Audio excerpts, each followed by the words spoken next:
Hello everybody. Last lecture में આપણે સુવાહકો એટલે કે ધાતુઓનું સ્થિત વિદ્યુતશાસ્ત્ર વિશે ચર્ચા કરેલી અને તેના માટેના અગત્યના મુદ્દાઓની પણ આપણે ચર્ચા કરેલ છે। આજે આપણે એ જે સુવાહકો છે એનું વિદ્યુતશાસ્ત્ર છે એ વિદ્યુતશાસ્ત્ર પર આધારિત દાખલાઓની ચર્ચા કરીશું। સૌપ્રથમ આપણે સ્વાધ્યાયના 2.4માં દાખલાની ચર્ચા કરીએ। 12 સેન્ટીમીટર ત્રિજ્યાના એક ગોળાકાર સુવાહકની સપાટી પર 1.6 × 10⁻⁷ કુલમ વિદ્યુતભાર નિયમિત રીતે વિતરિત થયેલો છે। ક્વેશ્ચન એ, ગોળાની અંદર। क्वेश्चन बी, गोड़ानी तरत बार। क्वेश्चन सी, के गोड़ाना केंद्र थी 18 सेंटीमीटर अंतरे रहेला बिंदुए विद्युत क्षेत्र केटलुं थाय। हवे अहीं आपणे गोड़ानी अंदर, गोड़ानी तरत बार एटले के सपाटी पर अने गोड़ाना केंद्रथी 18 सेंटीमीटर अंतरे आवेला बिंदु पासे विद्युत क्षेत्र शोधवानुं छे। અહીં એક વાત નોંધી લઈએ કે અહીં એક ગોળાકાર સુવાહક સપાટી આપેલ છે। એટલે આ જે ગોળાકાર સુવાહક સપાટી જો હોય તો આપણે જે ચર્ચાઓ કરી છે સુવાહકના વિદ્યુતશાસ્ત્રમાં તેના મુજબ આપણે એમ કહી શકાય કે આ સુવાહકની અંદરના વિસ્તારમાં વિદ્યુત ક્ષેત્ર હંમેશા શૂન્ય હોય છે। તો એ બાબતને પણ આપણે ધ્યાનમાં રાખીશું। સૌપ્રથમ આપણે અહીં એક આ જે આકૃતિ છે એ આકૃતિને સમજવાનો પ્રયત્ન કરીએ। તમે જોઈ શકો છો અહીં ગોળાકાર એક ધાતુ છે, સુવાહક છે અને એના ઉપર ધારો કે આપણે ક્યુ જેટલો +Q જેટલો વીજભાર મૂકેલ છે, કારણ કે અહીં 1.6 × 10⁻⁷ કુલમ ધન આપેલ છે। આ જે આપણા પાસે ગોળાકાર સુવાહક છે એની ત્રિજ્યા ધારો કે R જેટલી છે, જે અહીં 12 સેન્ટીમીટર આપેલ છે। અહીં P' બિંદુ એ અંદરનું બિંદુ છે।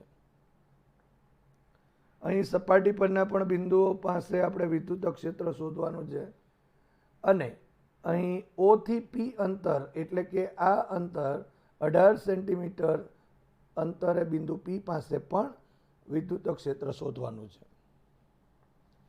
હવે આપણે જાણીએ છીએ કે જો આ વીજભારિત જો આપણા પાસે ગોળાકાર સુવાહક હોય તો એનું સમગ્ર જે વીજભાર છે એ જાણે કે એના કેન્દ્ર ઉપર કેન્દ્રિત થયો હોય એ રીતે વર્તે છે। તો સૌપ્રથમ આપણે ક્વેશ્ચન એ ની ચર્ચા કરીએ તો ગોળાની અંદર વિદ્યુત ક્ષેત્ર કેટલું? તો આ સુવાહક છે માટે ગોળાના અંદરના વિસ્તારમાં ધારો કે આ બિંદુ હોય, આ બિંદુ હોય, આ બિંદુ, કોઈ પણ બિંદુ પાસેની વાત હોય તો વિદ્યુત ક્ષેત્ર જે છે તે શૂન્ય થશે। એટલે આપણે કહી શકાય કે ગોળાની અંદર દરેક બિંદુએ વિદ્યુત ક્ષેત્ર શૂન્ય હોય છે, એટલે કે E બરાબર 0 થયું। હવે ક્વેશ્ચન બી માં ગોળાની તરત બહાર એટલે કે ગોળાની સપાટી પરના બિંદુ પર, એટલે કે આ તરત બહારનો મતલબ એવો થાય કે ગોળાની સપાટી પર is approximately equal to capital R જેટલા અંતરે, કેન્દ્રથી કેપિટલ આર જેટલા અંતરે. તો ગોળાની સપાટી પરનો વિદ્યુત ભાર આપણે વાત કરી તે પ્રમાણે તેના કેન્દ્ર ઉપર કેન્દ્રિત થયેલો ગણી શકાય. અને ગોળાના કેન્દ્રથી small R is approximately equal to R અંતરે આવેલા બિંદુ પાસે વિદ્યુત ક્ષેત્ર, જો આપણે ER નું સૂત્ર લખીએ તો ER is equal to KQ by જો આર સ્ક્વેર હોય, તો અહીં small R is approximately equal to R લખીએ તો બિંદુ આર પાસે, એટલે કે આર જેટલા અંતરે ER is equal to KQ divided by capital R square જેટલું થશે. અહીં બધી જે કિંમત આપેલી છે એની વાતો કરીએ તો K is equal to 9 into 10⁹ newton metre square પર coulomb square. Small q is equal to 1.6 into 10⁻⁷ coulomb. Capital R is equal to 12 centimetre is equal to 12 into 10⁻² metre થશે.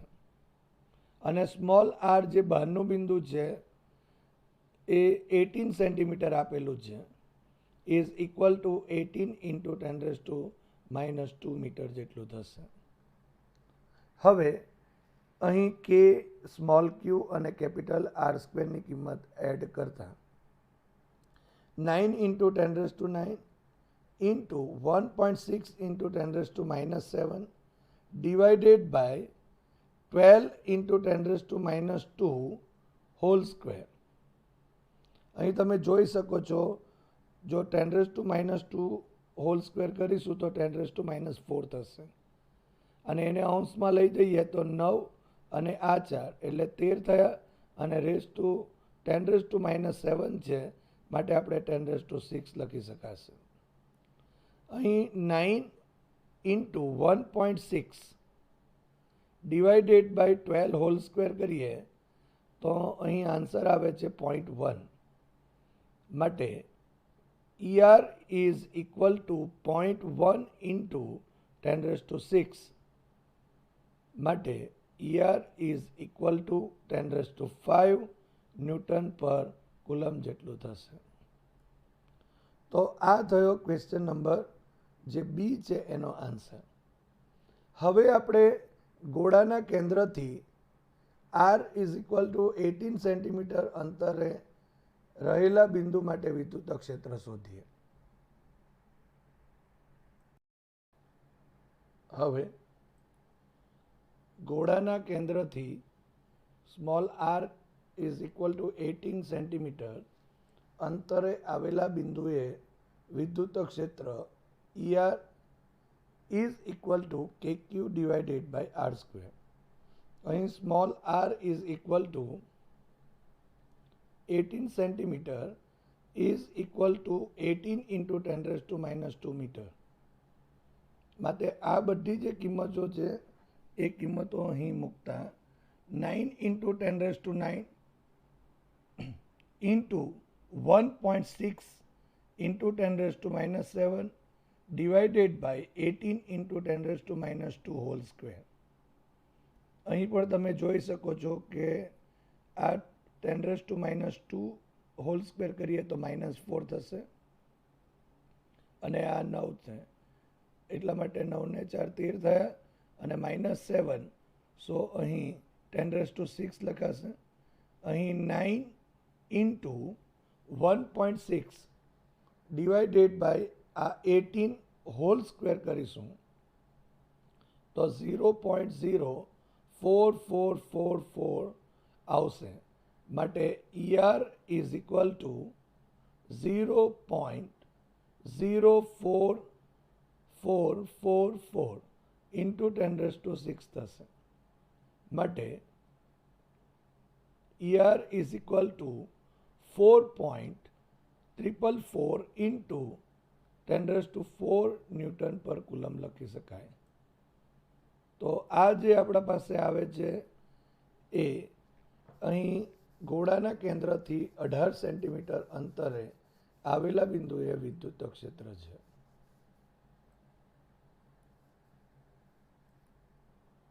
હવે સ્વાધ્યાયના 2.20 દાખલાની ચર્ચા કરીએ. એ અને બી ત્રિજ્યાઓ ધરાવતા બે વીજભારિત સુવાહક ગોળાઓને એક જ તાર વડે જોડવામાં આવે છે. બે ગોળાઓની સપાટીઓ પરના વિદ્યુત ક્ષેત્રનો ગુણોત્તર કેટલો હશે? આ પરિણામનો ઉપયોગ કરી સુવાહકના તીક્ષ્ણ અને ધારદાર છેડાઓ આગળ સપાટ વિભાગો કરતાં વિદ્યુત ભારની પૃષ્ઠ ઘનતા શા માટે વધારે હોય છે તે સમજાવો.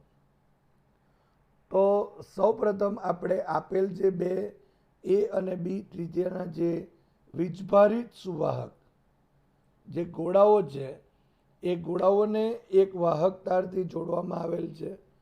હવે આપણે જાણીએ છીએ કે જો કોઈ વાહક જે છે ગોળાઓ છે એને વાહક તારથી જો જોડવામાં આવે તો એ વાહક તારથી જોડવાથી બંને ઉપરના જે સ્થિતિમાન છે એ એક સમાન થઈ જાય છે. તો એ જે બાબત છે એ બાબતનો આપણે ઉપયોગ કરી આ જે દાખલો છે એની ચર્ચા કરીએ. ધારો કે ગોળા 1 અને ગોળા 2નું વિદ્યુત સ્થિતિમાન અહીં V1 અને V2 છે. એની ત્રિજ્યા આપેલી છે. ધારો કે અનુક્રમે ગોળા 1ની ત્રિજ્યા A અને ગોળા 2ની ત્રિજ્યા છે તે B છે. અને તેમના પરના જે વિદ્યુત ભારો છે તે અનુક્રમે ધારો કે Q1 અને Q2 છે. હવે આપણે જે ચર્ચા કરી તે મુજબ જો વાહક ગોળાઓને તારથી જો જોડવામાં આવે તો તેમના વિદ્યુત સ્થિતિમાન સમાન થાય. આપણે કીધું કે ગોળા 1નું સ્થિતિમાન V1 છે અને ગોળા 2નું સ્થિતિમાન V2 છે. માટે બંનેને જો સરખાવી દઈએ તો V1 is equal to V2 થયું. માટે કે Q1 divided by A is equal to V2 is equal to લખીએ કે Q2 ડિવાઇડેડ બાય B. બંને બાજુ અહીં K અને K કેન્સલ આઉટ થશે. માટે Q1 by A is equal to Q2 by B થશે. માટે Q1 by A Q2 is equal to A by B થશે. તો આ એક સમીકરણ આપણને મળે છે કે જ્યાં Q1 by Q2 is equal to A by B. આ સમીકરણ નંબર 1 કહી દઈએ. હવે આ જે બંને ગોળાઓ છે એ બંને ગોળાઓની સપાટી પર વિદ્યુત ક્ષેત્રનો ગુણોત્તર કેટલો? વિદ્યુત ક્ષેત્રનો ગુણોત્તર શોધવાનો છે. ધારો કે જે પહેલો જે ગોળો છે ગોળો 1 છે એના ઉપર વિદ્યુત ક્ષેત્ર ધારો કે E1 જેટલું છે અને ગોળા 2નું જે સપાટી છે એના ઉપરનું વિદ્યુત ક્ષેત્ર E2 જેટલું છે. માટે E1 by E2 is equal to KQ1 divided by A square થશે. આપણે જાણીએ છીએ કે જો ગોળાની સપાટી ઉપર જો Q જેટલો વીજભાર હોય તો બધો વીજભાર એ સમગ્ર વીજભાર ગોળાના કેન્દ્ર ઉપર કેન્દ્રિત થયેલો કહી શકાય. અને એટલા માટે આપણે વિદ્યુત ક્ષેત્ર E બરાબર KQ divided by R square મુજબ અહીં લઈ શકાય. અહીં પહેલા ગોળાની ત્રિજ્યા A છે અને બીજા ગોળાની ત્રિજ્યા B છે. માટે E1 by E2 is equal to KQ1 by A square divided by KQ2 divided by B square. So, E1 by E2 is equal to Q1 by Q2 into આ B square અંશમાં જશે અને A square છેદમાં આવશે. માટે E1 by E2 is equal to Q1 by Q2 into B square by A square થશે. માટે E1 by E2 is equal to A by B. Q1 by Q2 is equal to આપણે અહીં A by B મળે છે, માટે E1 by E2 is equal to A by B into B square by A square. અહીં એક B cancel out થશે, અહીં એક A કેન્સલ આઉટ થશે. આપણે કેવું હોય તો કહી શકાય સમીકરણ 1 પરથી. માટે E1 by E2 is equal to B by A. આ સમીકરણ નંબર 2 એ આ જે બે ગોળાઓ છે એના પરના જે વિદ્યુત ક્ષેત્ર છે તેનો ગુણોત્તર મળે છે, અને આ વિદ્યુત ક્ષેત્ર E1 by E2 is equal to B by A જેટલું છે. હવે આ જે વીજભારિત સુવાહક ગોળાની સપાટી પર વિદ્યુત ક્ષેત્ર આપણે જે થિયરીમાં ચર્ચા કરી છે તે મુજબ E is equal to sigma divided by epsilon 0 હોય છે. માટે ગોળા 1 માટે જો કહીએ તો E1 is equal to sigma 1 by epsilon 0, જ્યાં સિગ્મા 1 એ ગોળા 1 પરની પૃષ્ઠ ઘનતા, વીજભારની પૃષ્ઠ ઘનતા કહી શકાય, અને E2 is equal to sigma 2 divided by epsilon 0, જ્યાં સિગ્મા 2 એ બીજા ગોળાના વીજભારની પૃષ્ઠ ઘનતા કહી શકાય. હવે આ E1 અને E2 નો જો ગુણોત્તર લઈએ તો E1 by E2 is equal to sigma 1 divided by epsilon 0 divided by sigma 2 divided by epsilon 0. માટે B by A is equal to sigma 1 by sigma 2 થશે. એપ્સિલોન 0 અને એપ્સિલોન 0 અહીં કેન્સલ આઉટ થશે. પરંતુ આપણે સમીકરણ 2 પરથી લખી શકાય કે E1 by E2 is equal to B by A, એટલે કે B by A is equal to sigma 1 by sigma 2 સમીકરણ 2 પરથી. માટે sigma 1 by sigma 2 is equal to B by A. તમે અહીં જોઈ શકો છો કે sigma 1 is proportional to 1 upon A અને sigma 2 is proportional to 1 upon B. એટલે કે આપેલ જે ગોળાઓ છે તેની જે ત્રિજ્યા છે એના વ્યસ્ત પ્રમાણમાં એ ગોળા પરના વીજભારની પૃષ્ઠ ઘનતા થશે. આમ ગોળાની સપાટી પરની વીજભારની પૃષ્ઠ ઘનતા તેની ત્રિજ્યાના વ્યસ્ત પ્રમાણમાં હોય છે. હવે આપણા પાસે બે સર્કલ અથવા તો બે વર્તુળ દર્શાવેલા છે. આપણને એવું કીધું છે કે તીક્ષ્ણ જે સપાટી હોય ત્યાંની પૃષ્ઠ ઘનતા વધુ હોય છે, અને જ્યાં સપાટ એટલે કે ઓછી વક્ર હોય એવી જે સપાટી છે એવી સપાટી પાસે પૃષ્ઠ ઘનતા એ ઓછી હોય છે. તો એને સમજવા માટે તમે અહીં જોઈ શકો છો કે બે જે વર્તુળ લીધા છે એમાં એક મોટું વર્તુળ છે અને અહીં એક નાનું વર્તુળ છે. એનો મતલબ એમ થયો કે અહીં જે મોટું વક્ર લીધેલું વર્તુળ લીધું છે એની આ જો સપાટીની વાતો કરીએ આપણે આ ભાગ, તો એ ઓછો વક્ર છે. પરંતુ આ નાના વર્તુળની અંદર જો આપણે એટલો જ જો ભાગ લેવામાં આવે, આટલેથી આટલો એટલો જ જો ભાગ લેવામાં આવે તો આ વધુ વક્ર છે. તમે જોઈ શકો છો આના કરતાં અહીં વક્ર મોટો છે. એનો અર્થ શું થયો કે જો મોટા ગોળાની સપાટી ઓછી વક્ર હોય અને નાના ગોળાની સપાટી વધુ વક્ર હોય, જેની ચર્ચા આપણે કરી. હવે ઓછી વક્ર સપાટી માટે જો ત્રિજ્યા વિચારીએ તો આ જે ત્રિજ્યા છે તે મોટી હશે. એટલે કે જો સપાટ સપાટી હશે તો ત્રિજ્યા મોટી હશે, અને જો વધારે તીક્ષ્ણ હશે એટલે કે વધારે વક્ર હશે તો એની ત્રિજ્યા ઓછી હશે. એટલે આપણે એમ કહી શકાય કે જો નાની ત્રિજ્યા હશે એટલે એની જે સપાટી છે તે વધુ વક્ર હશે,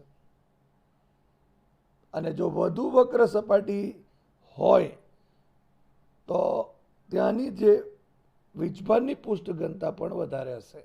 કારણ શું? કારણ કે આપણે અહીં કીધું કે સિગ્મા ઇઝ પ્રપોઝનલ ટુ 1/e. હવે આ વર્તુળની ત્રિજ્યા નાની છે, માટે અહીં જે પૃષ્ઠ ઘનતા છે એ વધુ છે.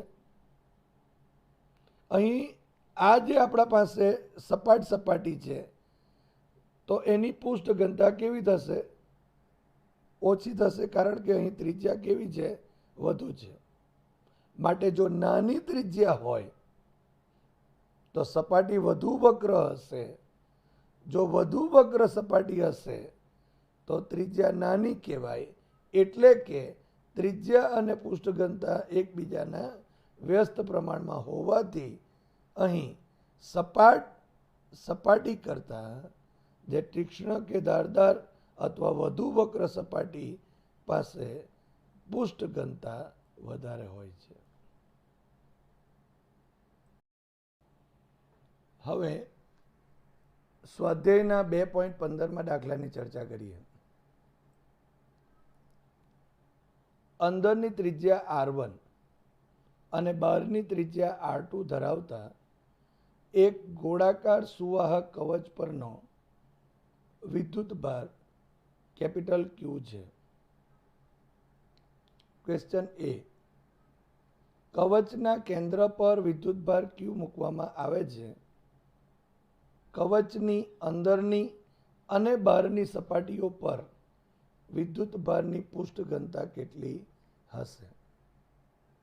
અને બીજો સવાલ કે જો કવચ ગોળાકાર ન હોય પણ ગમે તેવો અનિયમિત આકાર ધરાવતી હોય તો પણ બખોલની અંદરનું વિદ્યુત ક્ષેત્ર શૂન્ય છે એમ સમજાવો, જેમાં કોઈ વીજભાર નથી.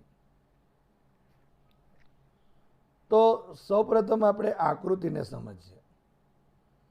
તમે અહીં જોઈ શકો છો કે આ જે આપેલ આકૃતિ છે એ ગોલીય કવચની છે અને એ ગોળાકાર સુવાહક કવચ છે. અને આ જે ગોળાકાર સુવાહક જે કવચ છે એનો અર્થ એમ થયો કે આ જે અંદરનો ભાગ છે, સુવાહકનો ભાગ છે, એની અંદર વિદ્યુત ક્ષેત્ર શૂન્ય થશે. આ જે સુવાહક ગોળાકાર જે કવચ છે એ કવચની સપાટી પર શરૂઆતમાં Q જેટલો વીજભાર આપેલો છે, કેપિટલ Q જેટલો તમે જોઈ શકો છો. હવે ક્વેશ્ચન નંબર એ જો આપણે જોઈએ તો ક્વેશ્ચન નંબર એમાં એવું આપેલ છે કે ધારો કે સ્મોલ પ્લસ Q ચાર્જ વીજભાર ને જો આપણે કવચના કેન્દ્ર પર મૂકવામાં આવે, એટલે કે અહીંયા જો મૂકવામાં આવે તો આ જે અંદરની સપાટી છે કવચની, એટલે કે આ કે જેની ત્રિજ્યા R1 છે, અને આ જે બહારની સપાટી કે જેની ત્રિજ્યા R2 છે, એના ઉપર પૃષ્ઠ ઘનતા કેટલી? તો સૌપ્રથમ આપણે અહીં કઈ પ્રક્રિયા થાય છે તેની ચર્ચા કરીએ. શરૂઆતમાં આ સુવાહકની બહારની સપાટી ઉપર માત્ર પ્લસ Q ચાર્જ છે, વીજભાર છે. હવે શું થશે કે જેવું આપણે અહીં આના કેન્દ્ર ઉપર પ્લસ Q વીજભાર મૂકીશું, એ પ્લસ Q મૂકવાના લીધે અહીં આ જે કવચ છે એના અંદરના ભાગના સપાટી ઉપર ઋણ વીજભાર પ્રેરિત થશે. અને આ ઋણ વીજભાર અહીં જે પ્રેરિત થાય છે એના લીધે અહીં આ જે બહારની સપાટી છે એના ઉપર વધારાનો પ્લસ સ્મોલ Q પ્રેરિત થશે. આ રીતે આપણે એ પણ જાણીએ છીએ કે અંદરના ભાગમાં તો અહીંયા આ જે ભાગ છે એની અંદર તો વિદ્યુત ક્ષેત્ર શૂન્ય જ છે. એટલે જો ધારો કે અહીં પ્લસ છે તો અહીં ઋણ વીજભાર પ્રેરિત થશે અને એના લીધે અહીં વધારાનો પ્લસ સ્મોલ ક્યુ જેટલો વીજભાર અહીં આ જે સુવાહક છે એના ઉપર સમાન રીતે વિતરિત થશે.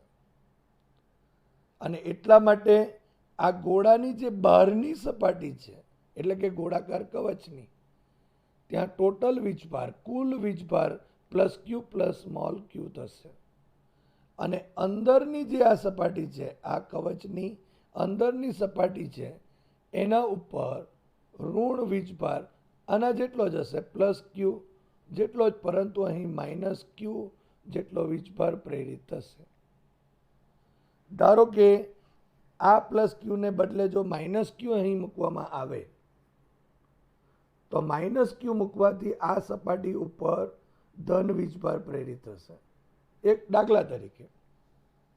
અને જો અહીં ધન વીજભાર પ્રેરિત થાય તો વધારાનો એક ઋણ વીજભાર બનશે જે સપાટી પર જશે.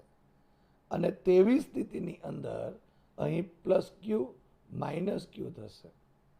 પણ આપણને અહીં પ્લસ ક્યુ આપેલું છે એટલે એ પ્રમાણે આપણે અહીં ચર્ચા કરીશું. આ તો આપણે એક વધારાની વાત કરી કે એવું પણ હોઈ શકે. તો સૌપ્રથમ આપણે અહીં જોઈએ કે અંદરની જે સપાટી છે એ અંદરની સપાટી ઉપર વીજભારની પૃષ્ઠ ઘનતા કેટલી. તો કવચની અંદરની સપાટી પર વીજભારની પૃષ્ઠ ઘનતા sigma I is equal to Q by AI, જ્યાં એઆઈ એ કવચ આર ત્રિજ્યાવાળા કવચનું ક્ષેત્રફળ કહેવાશે. માટે ક્યુની જગ્યાએ અહીં માઇનસ ક્યુ છે અને એઆઈ એ ક્ષેત્રફળ થશે. માટે sigma I is equal to minus Q divided by 4 pi R1 square થયું. આ અંદર જે છે એ અંદરની સપાટી પર વીજભારની પૃષ્ઠ ઘનતા થઈ. હવે કવચની જો બહારની સપાટી જો કહીએ તો આપણે આગળ ચર્ચા કરી તે પ્રમાણે કવચની બહારની સપાટી પર હવે પ્લસ ક્યુ પ્લસ સ્મોલ ક્યુ જેટલો વીજભાર છે. માટે સિગ્મા ઓ ફોર આઉટસાઇડ અને ઓ is equal to Q plus Q divided by is O. અહીં પણ આપણે કહી શકાય માટે sigma O is equal to કુલ વીજભાર plus Q plus small Q divided by 4 pi R2 square, જ્યાં R1 અને R2 એ કવચની અંદરની અને બહારની ત્રિજ્યાઓ છે. તો આ રીતે આપણે કવચની અંદરની અને જે બહારની સપાટીઓ છે એના ઉપર વીજભારની પૃષ્ઠ ઘનતા મળે. હવે ક્વેશ્ચન નંબર બી, જો કવચ ગોળાકાર ન હોય પણ ગમે તેવો અનિયમિત આકાર ધરાવતી હોય તો પણ બખોલની અંદરનું વિદ્યુત ક્ષેત્ર શૂન્ય છે, સમજાવો. અને જેમાં કોઈ વીજભાર નથી. તો આપણે આ ક્વેશ્ચન બી ને સમજીએ. હવે ક્વેશ્ચન બી ની ચર્ચા કરીએ. આપણને અહીં તમે જોઈ શકો છો આકૃતિમાં એક ગોળાકાર કવચ ન હોય એટલે કે એક અનિયમિત આકારનું એક કવચ છે અને આ એક વીજભારિત કવચ છે એટલે કે એની સપાટી ઉપર અહીં ધન વીજભાર દર્શાવેલ છે કે જે ધન વીજભાર પ્લસ ક્યુ જેટલો છે. હવે આ જે આપણા પાસે આપેલ સુવાહક છે એની અંદર એક બખોલ દર્શાવેલ છે અને આ જે બખોલ જે છે એ બખોલની અંદર કોઈ પણ પ્રકારનો વીજભાર નથી. એટલે કે અહીં જો ધારો કે આપણે આ બખોલ જે છે એ બખોલના કોઈ પણ બિંદુ પાસે એટલે કે અહીં અહીં કોઈ પણ બિંદુ પાસે કોઈ વીજભાર નથી અને જો ધારો કે આપણે આકૃતિમાં દર્શાવ્યા મુજબ અહીં બખોલની પાસે જો એક ગાઉસિયન પૃષ્ઠ લઈ લઈએ તો આ જો ગાઉસિયન પૃષ્ઠ લઈએ તો આ ગાઉસિયન પૃષ્ઠમાં કોઈ પણ પ્રકારનો વીજભાર ઘેરાતો નથી અને આપણે જાણીએ છીએ કે જો ગાઉસિયન પૃષ્ઠ સાથે કોઈ પણ વીજભાર જો ઘેરાતો ન હોય તો એનું ફ્લક્સ શૂન્ય થાય અને એના લીધે આપણે જે વિદ્યુત ક્ષેત્ર છે એ વિદ્યુત ક્ષેત્ર પણ શૂન્ય થશે. માટે અહીં એક ગોળાકાર કવચ હોય કે પછી અનિયમિત આકારનું કવચ હોય એટલે કે ગોળાકાર ન હોય તો પણ એના બખોલમાં કોઈ પણ પ્રકારનો વીજભાર નથી અને તેથી ત્યાંનું વિદ્યુત ક્ષેત્ર શૂન્ય થશે. આમ આપણે કહી શકીએ કે કવચ ગોળાકાર ન હોય અને ગમે તેવા અનિયમિત આકારનું પણ હોય તો પણ વિદ્યુત ક્ષેત્ર શૂન્ય થશે અંદરના ભાગમાં. આ ભાગ તો સુવાહક જ છે અને એના લીધે અહીંનું વિદ્યુત ક્ષેત્ર તો શૂન્ય છે જ.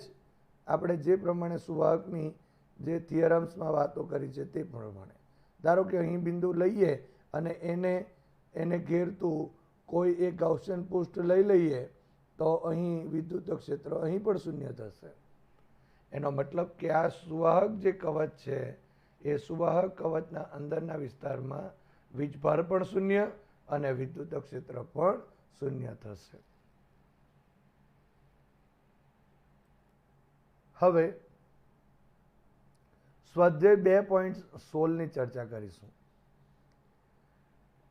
ક્વેશ્ચન એ, દર્શાવો કે સ્થિત વિદ્યુત ક્ષેત્રમાં લંબ ઘટકનું વિદ્યુત ભારિત સપાટીની એક બાજુથી બીજી બાજુ સુધી અસતતપણું E2 - E1 dot n caret is equal to sigma divided by epsilon 0 દ્વારા અપાય છે, જ્યાં n કેરેટ એ તે બિંદુએ સપાટીને લંબ એકમ સદિશ છે. એટલે કે n કેરેટ છે એ એકમ સદિશ છે. સિગ્મા એ તે બિંદુએ વીજભારની પૃષ્ઠ ઘનતા છે અને અહીં n કેરેટની દિશા બાજુ 1 થી બાજુ 2 તરફની છે. એટલે કે 1 થી 2 તરફની દિશાને n કેરેટ એટલે કે એકમ સદિશની દિશા ગણેલ છે, તો 2 થી 1 તરફની દિશાને આપણે ઋણ n કેરેટ લખીશું. આ પરથી દર્શાવો કે સુવાહકની તરત બહાર વિદ્યુત ક્ષેત્ર sigma divided by epsilon 0 n caret છે. આ થયો ક્વેશ્ચન નંબર એ. હવે ક્વેશ્ચન નંબર બી, દર્શાવો કે સ્થિત વિદ્યુત ક્ષેત્રનો સ્પર્શીય જે ઘટક છે એ ઘટક વીજભારિત સપાટીની એક બાજુથી બીજી બાજુ સુધી સતત હોય છે. તો આ ક્વેશ્ચન નંબર બી થયો. આપણે આ બંને જે ક્વેશ્ચન છે એ બંને ક્વેશ્ચન આપણે સરળતાથી મેળવવા માટે અહીં આપેલ જે સૂચન છે તે પ્રમાણે આપણે જઈશું. આપણે એ માટે ગૌસના નિયમનો ઉપયોગ કરો અને બી માટે સ્થિત વિદ્યુત ક્ષેત્ર વડે બંધ માર્ગ પર કરેલું કાર્ય શૂન્ય હોય છે એ હકીકતનો ઉપયોગ કરો. આપણે ગૌસનો નિયમ પણ જાણીએ છીએ અને આપણે શરૂઆતમાં જ આ ચેપ્ટરની શરૂઆતમાં આપણે વિદ્યુત ક્ષેત્ર એ સંરક્ષિત ક્ષેત્ર છે એની ચર્ચા કરેલી. ત્યારે આપણે કીધું હતું કે કોઈ પણ વિદ્યુત ક્ષેત્રનું બંધ માર્ગ ઉપરનું રેખા સંકલન એ હંમેશા શૂન્ય હોય છે. એટલે કે બંધ માર્ગ ઉપર જે કરેલું જે કાર્ય જે છે એ કાર્ય હંમેશા શૂન્ય હોય છે. તો આ જે બે હકીકતો છે એનો ઉપયોગ કરીને આપણે અહીં આ દાખલાની ચર્ચા કરીએ. સૌપ્રથમ આપણે આ જે આકૃતિ છે એ આકૃતિને સમજી લઈએ અને ત્યારબાદ આપણે આ આકૃતિ ઉપરથી આ જે સૂત્ર છે એ સૂત્ર મેળવીએ. તમે અહીં જોઈ શકો છો કે એક અહીં વીજભારિત એક જે સપાટી છે એ સપાટી દર્શાવેલ છે. અહીં ધન વીજભાર દર્શાવેલ છે, આ બધા ધન વીજભાર દર્શાવેલ છે. એનો અર્થ એવો થયો કે એના વીજભારની પૃષ્ઠ ઘનતા અહીં ધન છે. હવે ધારો કે ગાઉસિયન પૃષ્ઠ આપણે એક અહીં નળાકાર ગાઉસિયન પૃષ્ઠ લઈએ અને જો નળાકાર ગાઉસિયન પૃષ્ઠ જો લઈશું તો આ રીતે નળાકાર ગાઉસિયન પૃષ્ઠ લેતા અહીં ગાઉસિયન પૃષ્ઠની 3 સપાટીઓ બનશે. એક આ આડછેદ થયો જેને આપણે S1 સપાટી કહીશું, આ બીજો આડછેદ થયો જેને S2 સપાટી કહીશું અને એક આ વક્ર સપાટી હશે એને નળાકારની વક્ર સપાટી એને S3 આપણે સપાટી કહીશું. હવે આ જે આપણા પાસે વીજભારિત જે સપાટી છે એ સપાટી માટે જો વિચારવું હોય તો આ જે પૃષ્ઠ છે એટલે કે આડછેદ છે ત્યાં એનો ક્ષેત્રફળ સદિશ બહારની તરફ એટલે આ રીતે હશે. આપણે ડીએસની દિશા ઉપરની તરફ દર્શાવેલ છે અને અહીં જો વિદ્યુત ક્ષેત્રની વાત બી કરીએ તો એની દિશા પણ બહારની તરફ જ હશે. માટે બેની વચ્ચેનો ખૂણો એ θ બરાબર 0 થશે. એ જ રીતે અહીં નીચેની તરફ પણ આપણે વિચારીએ તો ધન વીજભાર હોવાથી વિદ્યુત ક્ષેત્રની દિશા નીચેની તરફ હશે જેને આપણે E2 કહીશું. અહીં E2 સદિશ છે, ઉપરનાને આપણે E1 સદિશ કહીશું. અહીં જે સપાટી છે તેને S2 નામ આપેલ છે અને આ જે આડછેદ છે એના માટે બી આપણે કહેવું હોય તો એનો ક્ષેત્રફળ સદિશ હંમેશા સપાટીને લંબ અને બહારની તરફ એટલે કે આ રીતે નીચેની તરફ હશે. માટે આ બંને E2 સદિશ અને DS સદિશ બંને નીચેની તરફ એટલે કે એક જ દિશામાં છે. માટે અહીં પણ તમે જોઈ શકો છો કે θ 0 થશે. હવે આ જે નળાકાર ગાઉસિયન સપાટી છે એ નળાકાર ગાઉસિયન સપાટીની જે વક્ર સપાટી છે એ વક્ર સપાટી માટે જો વિચારીએ તો એની જો આ નાનું સરખું આપણે પૃષ્ઠખંડ બતાવેલું છે તો અહીં ડેલ્ટા એસની દિશા એ આ પૃષ્ઠખંડને લંબ અને બહારની તરફ એટલે કે આ રીતે હશે. પરંતુ જો આ બિંદુ પાસેની ચર્ચા આપણે કરીએ તો આના આ પૃષ્ઠ વીજભારિત પૃષ્ઠને લીધે અહીંનું જે ક્ષેત્ર છે તે બહારની તરફ હશે. એનો અર્થ એમ થયો કે અહીં વિદ્યુત ક્ષેત્ર E અને ડેલ્ટા એસ અથવા તો ડીએસની દિશા એ પરસ્પર લંબ છે માટે 90 ડિગ્રીનો ખૂણો બનાવશે. હજુ એક વાત આપણે નોંધી લઈએ કે આપણને દાખલામાં કીધું છે કે એનની દિશા એ બાજુ 1 થી બાજુ 2 તરફની છે. એટલે કે ધારો કે આ એક તરફ છે તો આ 2 તરફ હોય બરાબર. તો અહીં આપણે એમ કહી શકાય કે એન કેરેટની દિશા નીચે તરફ છે 1 થી 2 તરફ. એનો મતલબ એમ થયો કે અહીં minus N કેરેટની Disha A N કેરેટની વિરુદ્ધ દિશા એટલે કે ઉપરની તરફ આ રીતે હશે. તો આ જે આકૃતિ ઉપરથી જે આપણને માહિતી મળી છે એ આકૃતિ ઉપરની જે માહિતી છે એના માટે આપણે આ જે બધા જે આડછેદ, બે આડછેદ અને અહીંયા જે વક્ર સપાટી છે તેના માટેના ફ્લક્સની ચર્ચા કરીએ અને ત્યારબાદ ગાઉસના નિયમનો ઉપયોગ કરી અને આ સૂત્ર મેળવીએ. હવે આકૃતિ ઉપર જે આપણે ચર્ચાઓ કરી એ ચર્ચાઓ ઉપરથી આપણે આ જે નળાકાર ગાઉસિયન પૃષ્ઠ છે એની સાથે સંકળાયેલું કુલ વિદ્યુત ફ્લક્સ મેળવીએ. તો અહીં એકમ ક્ષેત્રફળ દીઠ વિદ્યુતભાર ધારો કે સિગ્મા હોય, આપણે વાત આગળ કરી તે પ્રમાણે, તો અહીં એસ જો સપાટી હોય, આ જો એસ સપાટી હોય તો આનું ક્ષેત્રફળ જો એસ જેટલું હોય તો એચ ક્ષેત્રફળ દીઠ વિદ્યુતભાર સિગ્મા ક્યુ બરાબર સિગ્મા ઇન્ટુ એસ થયું. એટલે કે આ જે આપણા પાસે ગાઉસિયન પૃષ્ઠ છે એમાં ઘેરાતો કુલ વિદ્યુતભાર અહીં જે હશે તે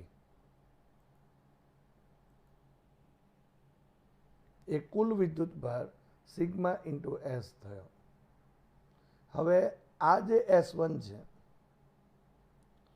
એ આડછેદ માટે આપણે ફ્લક્સની વાતો કરીએ તો S1 આડછેદ સાથે સંકળાયેલ વિદ્યુત flux phi1 is equal to integration S1 E1 dot ds. અહીં આપણે E1 લીધેલ છે ક્ષેત્રને. So is equal to integration S1 E1 ds અને cos 0. આપણે જે ચર્ચા કરી તે પ્રમાણે E1 અને ડેલ્ટા S એક જ દિશામાં છે અને એટલા માટે cos 0 થશે અને cos 0 is equal to 1 થયું. માટે phi1 is equal to E1 integration S1 into ds. માટે અહીં આડછેદના આખા આડછેદ માટેની વાતો કરીએ તો એનું ક્ષેત્રફળ આપણે અહીં S1 છે. માટે phi1 is equal to E1 into S1. પરંતુ અહીં S1 is equal to S2 is equal to S છે. માટે અહીં E1 into S લખી શકાય. માટે પહેલી જે S1 સપાટી છે એની સાથે સંકળાયેલું ફ્લક્સ એ E1 into S જેટલું થશે. હવે આ જે S2 સપાટી છે એ S2 જે સપાટી છે એની સાથે સંકળાયેલું વિદ્યુત flux phi2 is equal to integration S2 E2 dot ds. એટલે કે આ E2 અને ડોટ ds આ પણ એક જ દિશામાં છે માટે cos 0 થશે અને cos 0 બરાબર 1 થશે. માટે phi2 is equal to integration S2 E2 ds into cos 0 is equal to 1. So is equal to E2 integration અહીંયા S2 into ds. આ જે આપણા પાસે જે ક્ષેત્રફળ મળશે ઇન્ટિગ્રેશન S2 અહીં આનું into ds is equal to S2 લખાશે પરંતુ S2 is also S થશે. માટે phi2 is equal to E2 into S2. માટે phi2 is equal to E2 into S. તો આ થયું S2 સપાટી સાથે સંકળાયેલું વિદ્યુત ફ્લક્સ. હવે ત્રીજી આ વક્ર સપાટી થશે અને આ જે વક્ર સપાટી સાથે સંકળાયેલું ફ્લક્સમાં ઈની દિશા આ તરફ વિચારીએ તો ds ની દિશા એને લંબ છે. માટે S3 વક્ર સપાટી સાથે સંકળાયેલું વિદ્યુત flux phi3 is equal to integration S3 E dot ds.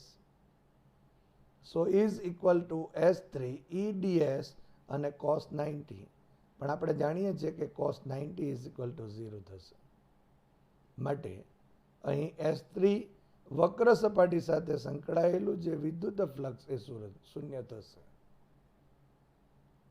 માટે આ જે નળાકાર ગાઉસિયન પૃષ્ઠ થયું એની સાથે સંકળાયેલું કુલ વિદ્યુત ફ્લક્સ મેળવીએ કુલ વિદ્યુત ફ્લક્સ તો એ phi is equal to phi1 plus phi2 plus phi3 થશે.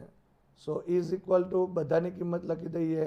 અહીં phi1 બરાબર E1s છે, phi2 is equal to E2s છે અને phi3 is equal to 0. માટે આ કિંમતો ઉમેરી દઈએ તો E1s plus E2s plus 0 થયું. માટે total phi is equal to E1s plus E2s થશે. માટે ગૌસના નિયમ મુજબ phi is equal to sigma q divided by epsilon 0. માટે E1 S plus E2s is equal to અહીં sigma Q is equal to આપણે સિગ્મા એસ લખી શકાય. આ કુલ વિદ્યુતભાર છે. જે નળાકાર ગાઉસિયન પૃષ્ઠ છે એના વડે ઘેરાતો જે વિદ્યુતભાર એ સિગ્મા ઇન્ટુ એસ થયો ડિવાઇડેડ બાય એપ્સાઇલન 0 માટે E1 plus E2 is equal to sigma by epsilon 0 કારણ કે અહીં એસ અને આ એસ કેન્સલ આઉટ હશે માટે E1 plus E2 is equal to sigma by epsilon 0 થયું. તો આ રીતે આપણે અહીં વિદ્યુત ક્ષેત્રને લખી શકાય. પરંતુ આપણને જે સૂત્ર માંગેલું છે એમાં સદિશનો ઉપયોગ કરવાનો છે. તો આપણા પાસે જે E1 છે અને E2 એને આ રીતે પણ લખી શકાય. આપણે આગળ આકૃતિમાં જોયું કે E2ની દિશામાં n કેરેટની દિશા છે અને E1ની દિશામાં માઇનસ n કેરેટની દિશા છે. તો જો આપણે E1 ડોટ n કે માઇનસ n કેરેટ લઈએ તો બંને એક જ દિશામાં થવાના માટે E1 હવે આનું મૂલ્ય જો આપણે કહીએ તો એ અહીં -1 થશે. સોરી, આ જે છે n કેરેટની દિશા છે માટે એનું મૂલ્ય 1 થશે. અહીં E1 dot minus n caret so is equal to આ n કેરેટ એકમ સદિશ છે માઇનસ n કેરેટ માટે E1 into 1 into cos 0 is equal to E1 થયું. માટે E1 ની જે કિંમત છે એ કિંમત આપણે અહીં આ રીતે લખી શકાય. એ જ પ્રમાણે n કેરેટની દિશા E2માં છે માટે આપણે અહીં E2 dot n caret is equal to E2 અહીં 1 અને cos 0 થશે. સો ઇઝ ઇક્વલ ટુ E2 થયું.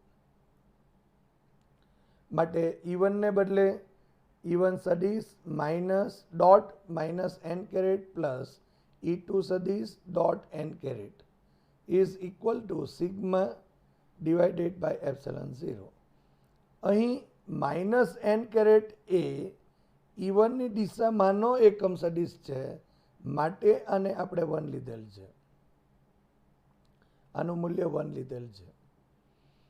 હવે આ કિંમત જો આપણે આ રીતે લખીએ, જે ધન છે તે આગળ લખીએ તો E2 સદિશ dot n caret minus E1 સદિશ dot n caret is equal to sigma divided by epsilon 0. માટે અહીં E2 minus E1 dot n caret થશે. n કેરેટ આપણે અહીં કોમન લઈ શકાય. અહીં E2 માઇનસ E1 સદિશ dot n caret is equal to sigma by epsilon 0. તો આ સમીકરણ નંબર 1 જે છે તે આપણે જે મેળવવાનું હતું, માંગેલું જે સમીકરણ હતું તે છે. હવે આપણે આ જે ક્વેશ્ચન છે એ ક્વેશ્ચનની અંદર બીજો પણ એક નાનો સરખો ભાગ હતો કે ધારો કે જો સુવાહક હોય તો સુવાહક માટે જે વિદ્યુત ક્ષેત્ર છે એ વિદ્યુત ક્ષેત્ર E બરાબર સિગ્મા બાય એપ્સિલોન 0 જેટલું હોય છે. તો એને પણ આપણે સાબિત કરવું હોય તો આ રીતે સાબિત કરી શકાય. તમે જોઈ શકો છો કે અહીં એક આકૃતિ આપેલ છે, એક સુવાહક આપેલ છે જે વીજભારિત સુવાહક છે. એના ઉપર ધન વીજભાર મૂકેલ છે, તમે જોઈ શકો છો. હવે આ જે ધન વીજભાર જે મૂકેલ જે છે એ ધન વીજભારિત જે પૃષ્ઠ છે એ પૃષ્ઠની ઉપર એક નાનું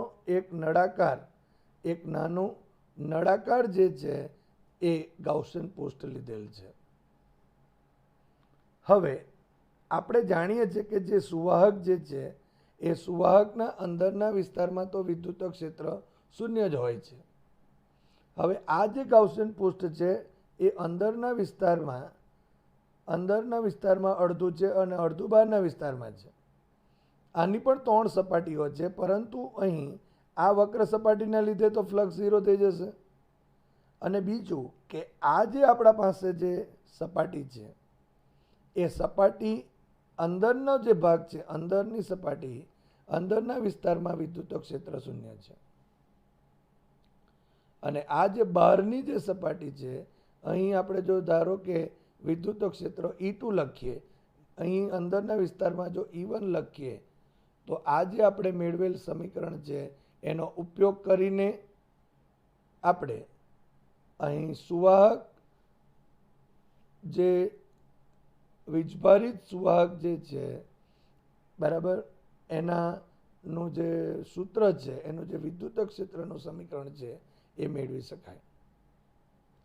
તો સમીકરણ નંબર 1 પરથી E2 સદિશ માઇનસ E1 સદિશ dot n caret is equal to sigma by epsilon 0.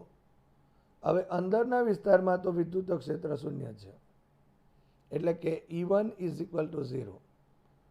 માટે અહીં E2 સદિશ ડોટ n કેરેટ રહેશે. E2 સદિશ dot n caret so is equal to sigma divided by epsilon 0. માટે E2 ઇઝ ઇક્વલ ટુ, તમે જોઈ શકો છો, સિગ્મા ડિવાઇડેડ બાય એપ્સિલોન 0, જ્યાં સિગ્મા એ આ સુવાહકની ઉપરના વીજભારની પૃષ્ઠ ઘનતા છે. હવે જો ધારો કે એને સદિશ સ્વરૂપે જો લખવું હોય તો આપણે બહારની જે સપાટી છે એને જો આપણે n કેરેટ જો વડે દર્શાવીએ તો E2 ઇઝ ઇક્વલ ટુ, ધારો કે E લેતા E બરાબર સિગ્મા બાય એપ્સિલોન 0.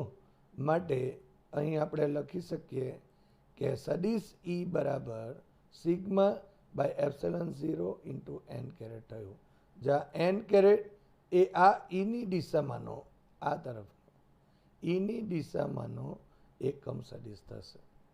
તો આ રીતે આપણે આ સુવાહક જે છે એ વીજભારિત સુવાહકના તરત બહારના વિસ્તારમાં જે વિદ્યુત ક્ષેત્ર છે એનું સૂત્ર સદિશ E is equal to sigma by epsilon 0 into n caret મેળવી શકાય. હવે ક્વેશ્ચન બી ની ચર્ચા કરીએ.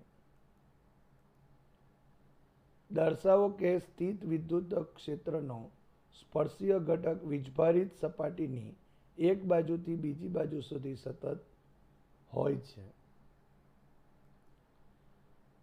અહીં તમે એક આકૃતિ જોઈ રહ્યા છો. આકૃતિની અંદર તમે જોઈ શકો છો એક વીજભારિત અહીં સપાટી દર્શાવેલ છે. ધારો કે આ જે સપાટી છે એ સપાટીના કોઈ એક આ બિંદુ પાસે વિદ્યુત ક્ષેત્રની દિશા આ છે. તો આપણે જાણીએ છીએ કે જો વિદ્યુત ક્ષેત્ર આ દિશામાં જો હોય તો એના બે ઘટક થાય. એક તો સપાટીને સમાંતર સ્પર્શીય ઘટક, અને આ જે સપાટી છે એને લંબ ઘટક અહીં મળશે. આ જે લંબ ઘટક છે એને આપણે E પરપેન્ડિક્યુલર કહીએ છીએ, અને આ સપાટીને જે સમાંતર એટલે કે સ્પર્શીય ઘટક છે એને આપણે સદિશ ET વડે દર્શાવીએ છીએ.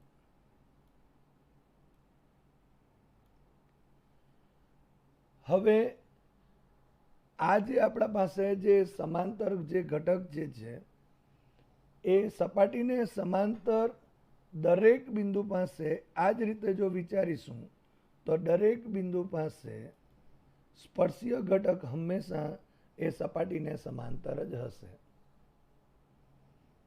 અને જો ધારો કે આ જે આપણા પાસે, ધારો કે આ બિંદુ પાસે સ્પર્શીય ઘટક આ ETની દિશા એ સપાટીને સમાંતર છે. હવે ધારો કે નાનું સૂક્ષ્મ સ્થાનાંતર જો કરીએ તો એના માટે જરૂરી જે કાર્ય છે એ કાર્ય E.dl જેટલું થશે. પરંતુ અહીંથી અહીંયા કરવા માટે કાર્ય એ E.dl જેટલું હશે. પરંતુ જો અહીંથી શરૂઆત કરી અને આખા આ વીજભારિત જે સપાટી છે એના આ બિંદુ સુધી ફરી પાછા અહીં આવી જઈએ, એટલે કે જો બંધ માર્ગ ઉપર જો આપણે કાર્ય કરીએ, સ્થાનાંતર કરીએ, તો તેના માટે જે કરવું પડતું કાર્ય હોય એ બંધ માર્ગ ઉપર કરવું પડતું કાર્ય જે છે એ હંમેશા શૂન્ય હોય છે. એ આપણે જ્યારે વિદ્યુત ક્ષેત્ર સંરક્ષી હોય છે એ થિયરમ્સમાં આપણે આ ચર્ચા કરી હતી. એનો ઉપયોગ કરીને આપણે અહીં સાબિત કરીશું કે સ્પર્શીય ઘટક વીજભારિત સપાટીની એક બાજુથી બીજી બાજુ સુધી સતત હોય છે. તમે જોઈ શકો છો અહીં W=0 થયો. માટે ક્લોઝ ઇન્ટિગ્રેશન E.dl એટલે કે આ વિદ્યુત ક્ષેત્રનું બંધ ગાળા પરનું રેખા સંકલન અહીં શૂન્ય થશે. અને એ ત્યારે જ શક્ય બને કે જો અહીં દરેક બિંદુ પાસે જે વિદ્યુત ક્ષેત્ર છે એનો સ્પર્શીય ઘટક એ આ સપાટીને સમાંતર અને સતત હોય. તો આ રીતે આપણે અહીં આ ક્વેશ્ચન બી ને સાબિત કરી શકાય. પણ ધારો કે આપણે એમ કહીએ કે જો ઈટી અસતત હોય તો, એટલે કે અહીં સ્પર્શીય જે ઘટક છે એ જો અસતત હોય તો, જો એ અસતત હશે તો ત્યારે થયેલું જે કાર્ય છે એ કાર્ય શૂન્ય હોતું નથી. એનો મતલબ કે W= close integration E.dl is not equal to 0 થાય. જો એવું જો થાય એનો મતલબ એવો થયો કે અહીં બંધ ગાળા પરનું વિદ્યુત ક્ષેત્રનું રેખા સંકલન શૂન્ય નથી, એવો એનો અર્થ થયો. પણ આપણે જાણીએ છીએ કે વિદ્યુત ક્ષેત્ર તો સંરક્ષિત ક્ષેત્ર છે ને જો આ 0 ના થાય તો આપણે એમ કહી શકાય કે વિદ્યુત ક્ષેત્ર અસંરક્ષિત છે, જે શક્ય નથી.